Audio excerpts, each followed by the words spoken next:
This weekend on the original Rochester Press Box, presented by the Genesee Brew House. Hi, I'm Jody Gage of the Rochester Americans and Rochester Knighthawks. Here we're going to be looking at the 60th anniversary of the Rochester Americans. I'm Dan Moriarty from Fox Sports 1280. If Syracuse does make the tournament, is this Jim Boeheim's best coaching job? And I'm Mike Catalana. I'll tell you who's best at running the clock in the NFL, and it's not a coach or player. I'm Bill Pucko with John Scott's Legitimacy. Join us this weekend on the original Rochester Press Box, presented by the Genesee Brew House. The Brew House was created to capture and share with you the long history of the Genesee Brewery. But the brewery itself isn't half as interesting as the beer and the people who make it. Visit GeneseeBrewHouse.com.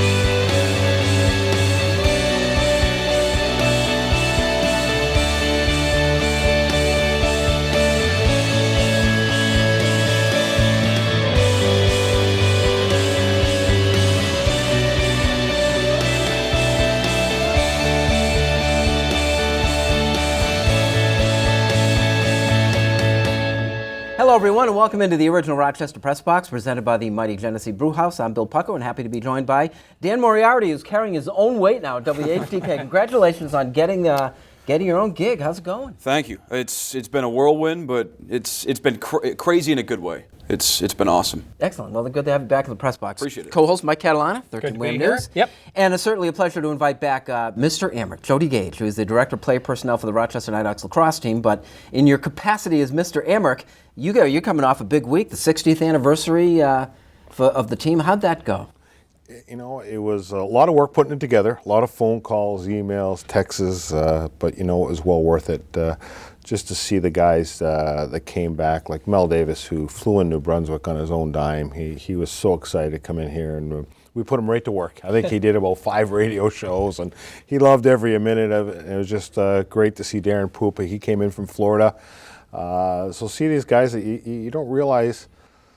It's weird, like you sort of, one day you're playing, and it's usually a playoff game, especially back when we were playing, it was a playoff game. You're going to war, and then all of a sudden the next day you're clearing your lockers, and then you don't see the guy for 20, 30 years. And then you see them, you're so excited. It's like seeing a brother that you haven't seen, and all of a sudden you're hugging each other, and then you're right back to where you were. The old stories are coming right back. All the brawls, the fights, the stories on the buses, and so just seeing all the guys getting together, telling stories, and my most exciting part was there's a couple things. I got the pleasure to talk to Bronco Horvath on the phone for about an hour and a half, and unfortunately, he's got the start of Alzheimer's, so he couldn't make it. But to hear him speak, I wish I would have recorded it. He was very, not excited on the phone. All of a sudden, we started talking hockey, who I was, and the Amerks, and he was right back to sounding like he was a player. And the stories were like back in the locker room, complaining about Joe Crozier, punch him lack, and it was like he was a little kid again. And unfortunately, we couldn't get him here, but have Dick Campbell to come back, and to have him go on the ice to hear the applause, and not only that, the guys appreciated Dick there. He was like the grandfather, and everyone was just excited to get a moment. And then at the end, when Dick was done, everyone was getting a picture. All the former players were getting a picture with Dick, which, made Dick's night too. You go to the games now and you see the kids, how excited they are when the camera's on them and whatnot. They're having a great time. The only thing is, winning, is what we had in the 80s and 90s, so there was a lot of success that way. That's what we've got to get back to. Yeah, I agree, and I think it's both. I think it is different, and you have to adjust a little bit. It was better back then. It was more fun. It was more about winning. Absolutely. When Jody was playing and those guys were winning, fans wanted it and expected them to win. And I think the biggest difference was the NHL team. The Sabres had success at different levels. I remember fans wanting the Sabres to lose so that guys would get sent back at the end of the year because they wanted Amerks fans. They were Amerks fans first and foremost. Sabres were the NHL team. I think that's changed a little bit because the NHL is big and the Sabres, they've gotten a lot of attention over the last few years. I miss those days, but last Friday was fantastic. Where do you think hockey great. fits in these days, Mike? Well, I think, a situation like having the 60th anniversary, I question in terms of with as many minor league teams as we have, with the games being on TV now, stuff like that. Maybe we don't get the attendance that we used to, but we're still a great event town. Like, that was a big-time event. People show up for events. If they feel it's a big deal, they're going out there on a Friday night for what feels to be a big deal. And then it's cool to hear him talk about how great it was for those guys to get back together, because I know what it's like to be in the stands, seeing something like that. I mean, one of the first guys I got a chance to meet who was a big-time celebrity, big-time sports hero in town was this guy right here, something I'll never forget in my life. Got a picture, got an autograph, and so I know what it's like to be on the other side, being the kids in the stands and getting a chance to enjoy something like that. And one last thing, you know what was cool? The current players wanted to impress the former players, and they came back, and it ended up being a fun night, and they ended up winning the game, but they knew who was in town that day. It's too bad you only get the 60th anniversary once every 60 years, This is the original Rochester Press Box presented by the Genesee Brew House. We're talking championship week for the NFL next.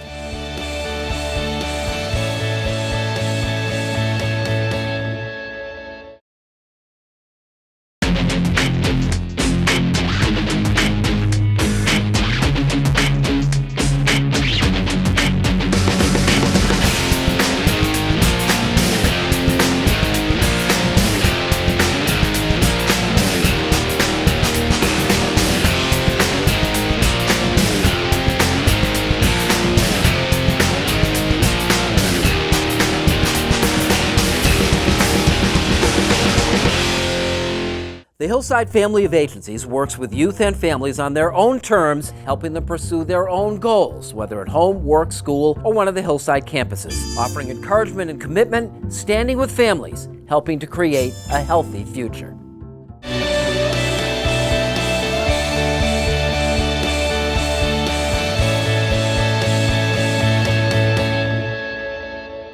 This year we had the pleasure of working with the Hillside Family of Agencies in an NFL Picks contest, and Mike Catalana was our big winner. It is my pleasure to welcome in Thomas Hildebrandt, who is the president of the Hillside Children's Foundation, to accept this check of $1,000 from Classy Wolf Media, the producers of this program. From Mike Catalana for winning the NFL Picks contest this year. He went wire to wire, Thomas. Mike, what was your secret in picking games? Well, I went with a different strategy this year. I went with the George Costanza method of whatever I normally thought, I went with the opposite. And it worked for me. So I picked the winners this year, and it worked out. So you had a great year. It's nice to have George Costanza represented here.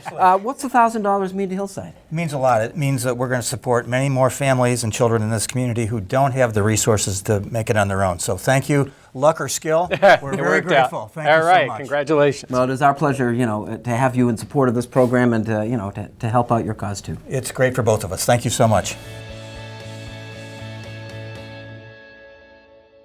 Welcome back. This is the original Rochester Press Box presented by the mighty Genesee Brew House, and this portion of the Press Box is brought to you by our friends at the Hillside Family of Agencies. It's championship week in the NFL, Danny boy. What's the buzz? What are people talking about?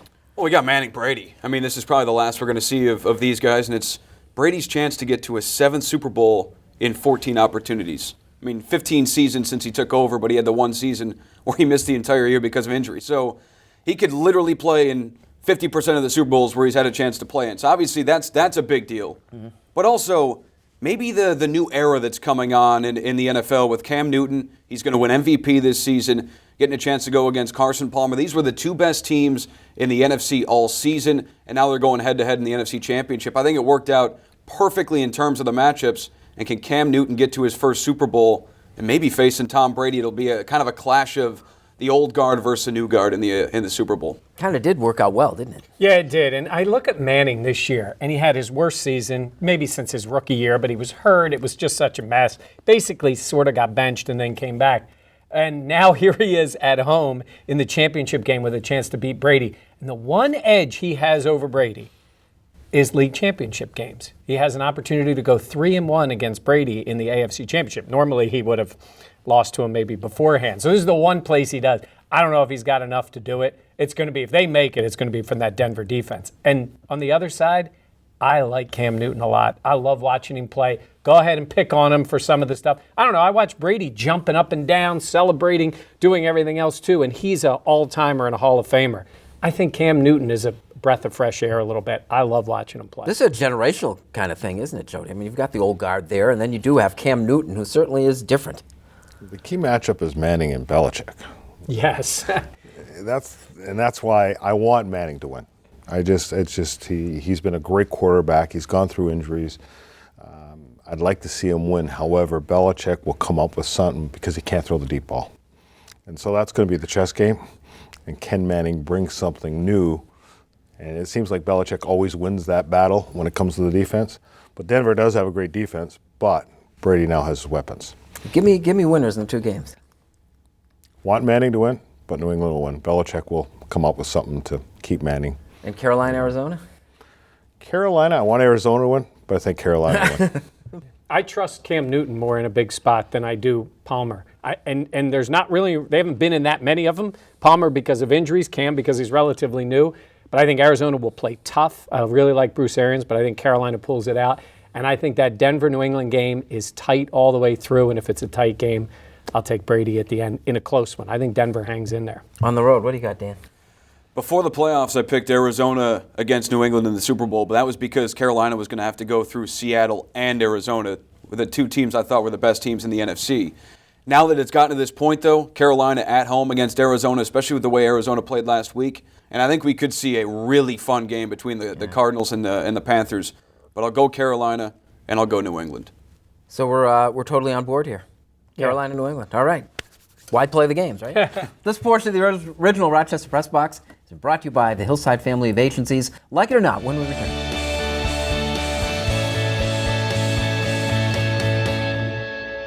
As we go to break, it is time for the Turnbull Heating and Air Conditioning Trivia Question of the Week. When you're searching for a local heating and air conditioning contractor, look no further than one of the most reliable teams in the area at Turnbull Heating and Air Conditioning. Is called Turnbull at 343-2005.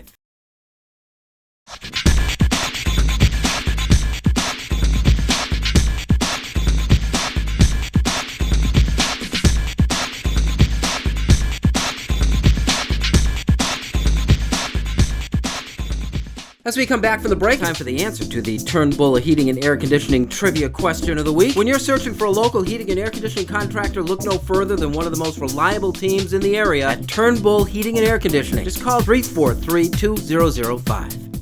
See New York in a whole new way. Amtrak is offering a 15% discount for all travel inside New York State and to Montreal. Visit Amtrak.com for the See New York discount. Safe, comfortable, affordable, and easy. Amtrak. Enjoy the journey. Welcome back. This is the original Rochester Press Box presented by the mighty Genesee Brew House. This portion brought to you by Amtrak Trains. Enjoy the journey. Jody, like it or not, 3-on-3 hockey. Like it. Fans like it. The hockey needs to be more progressive like the NFL, and I think they need to look at making the nets bigger. Like my day, you covered the point because Pointman could score from the point. You don't have to anymore. Everything gets sucked in towards the net, blocking shots and whatnot. We need to open the game up. And one of the ways to open the game is make the net bigger, but also 3-on-3 opens it up. I find myself going to Amerks games and rooting for a tie because I want to see it, in the overtime. So we as hockey, there's a lot of hockey people that hate it because it's not traditional. We're caught in our traditional ways.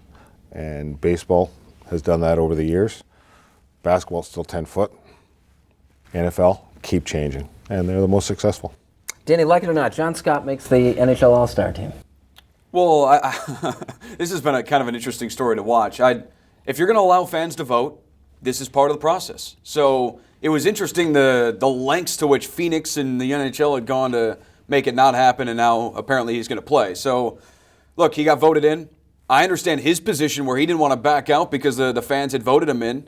And if you're going to allow fans to vote, stuff like this is going to happen. We've seen it in other sports, too. Because the other All-Star games have fans vote, and sometimes you get guys in there that aren't all that deserving. He's got 5 career goals, and he's playing in the AHL right now. How bad is he?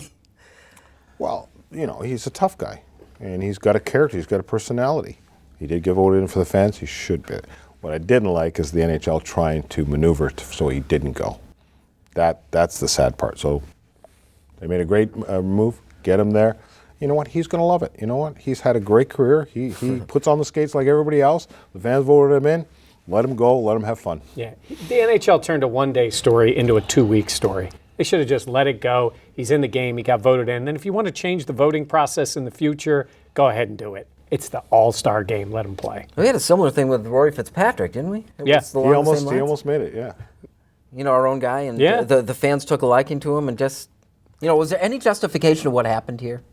Well, I mean, it is a fan vote in that sense. I mean, look at what we've had in the NBA before where all of China decided to vote for Yao Ming, and then I think it was Stevie Francis or other guys. Now, they were very good players and all, too, but you say, wow, you allow the vote, and it's an all-star game. I mean, are we really that worried about it?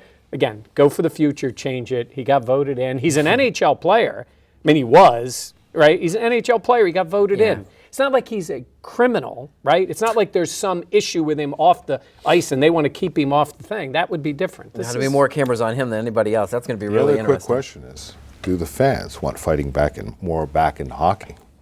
Is that why? What's the they 3 voted for it? fights in the last Amerks game? And I was thinking, I can't remember the last time I saw that. It's Now, if he a fights dying art. If he fights in the All-Star game, then maybe there'll be an issue. But look over the years. Absolutely. Who were all the great favorites for the Amerks? Val James, they were always the tough guy. Yeah. Wait a minute. You were a favorite for the I Amerks. know, see but- you beating people up. No, but Oh, he had his moments, I'm sure. This portion of the original Rochester Press Box brought to you by Amtrak Trains. Enjoy the journey. We have unfinished business next.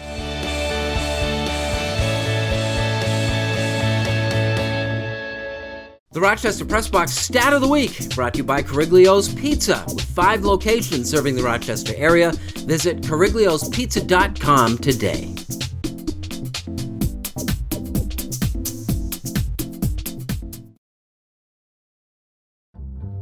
The new caramel macchiato at Dunkin' Donuts. Let handcrafted layers of espresso, milk, and caramel-flavored swirl uplift your mood. Indulge in a hot or iced macchiato today. America runs on Dunkin'.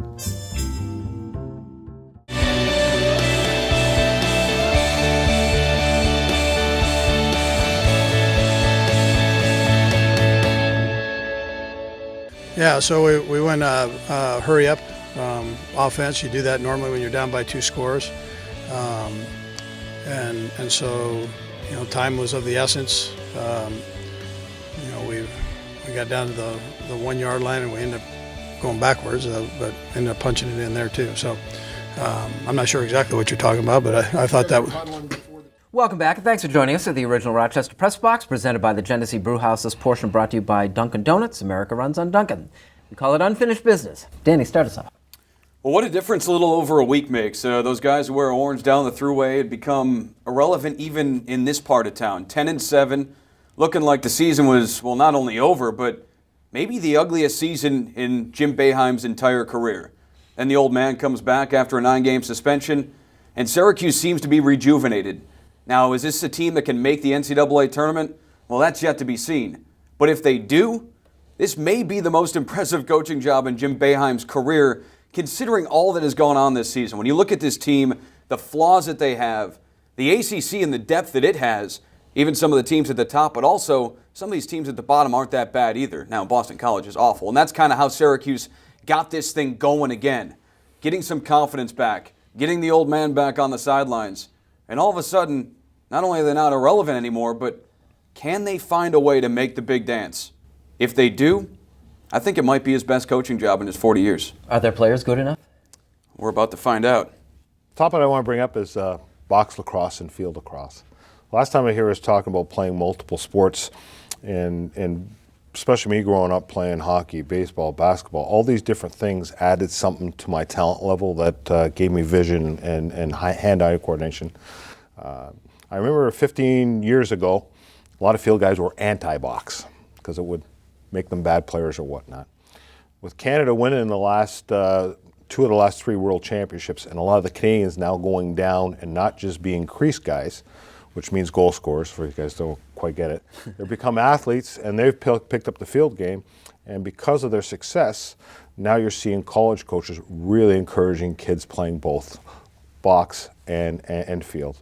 And what the box game brings is the 2-man game, and the stick skills are so much higher because it's in a contained environment. And so I'd like to say to all the kids out there that are in lacrosse, make sure you're playing both. It's going to help you make you a better player.